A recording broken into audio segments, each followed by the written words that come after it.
Assalamu alaikum wa rahmatullahi wa barakatuh. Alhamdulillahi Rabbil Alameen. Wassalatu wassalam ala Sayyidil Anbiya'i wal Mursaleen wa ala alihi wa ashabihi ajma'in. Amma ba'd. A'udhu billahi minash shaitanir rajim. Bismillahir rahmanir rahim. Qul hal yastawi alladhina ya'lamun wal ladhina la ya'lamun.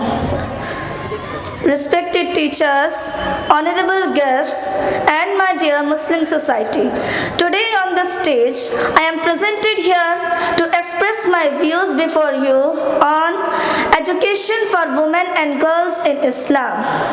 Dear Muslim society, education for women and girls is an integral part of Islam, beginning millennia ago with prophetic words through centuries of tradition and pursuit of knowledge to 21st century institutions.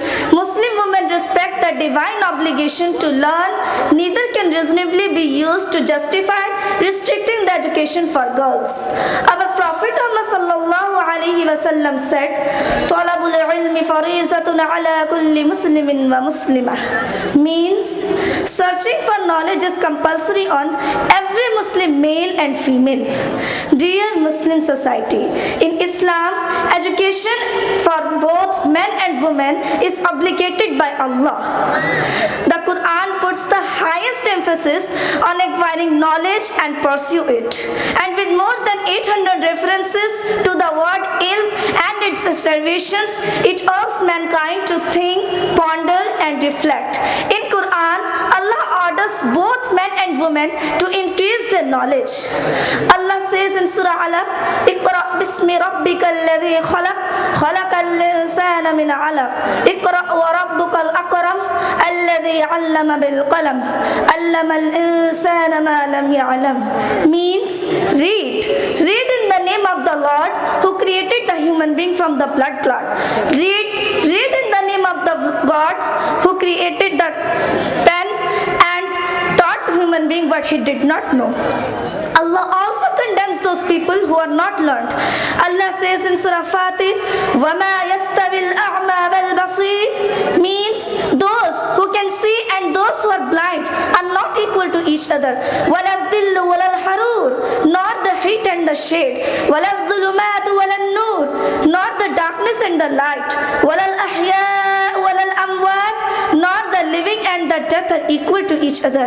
Allah also says in Surah Zumar, قُلْ هَلْ يَسْتَوِي الَّذِينَ يَعْلَمُونَ وَالَّذِينَ لَا يَعْلَمُونَ.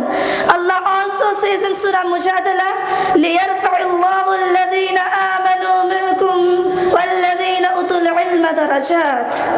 Dear Muslim society, a basic principle of Sharia states that when a commandment is revealed, even if the masculine form of a word is used, the female gender is also included in this commandment, even if the masculine form of a word is used.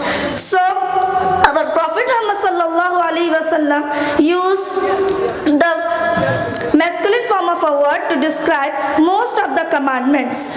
If this principle is rejected, then the most pillars of Islam, such as prayer, fasting, pilgrimage, alms do become null and void for women. The obligation for women and men to study is confirmed by the Hadith and the Sunnah. Preventing men and women from receiving knowledge is preventing them from fulfilling the divine obligation commanded by Allah and intervening with their akhirah. That's why Yusuf bin Ahmad said about education of girls that education is the only way to ensure their participation in the development of our societies, empower them, activate their role to be able to take responsibilities for our societies, families and countries. With this small conservation, I want to end my speech, and at last I also pray to Allah that He may give us the opportunity to empower our knowledge and also give us the opportunity to become a part of the development of our societies, families and countries. Assalamu alaikum wa rahmatullah.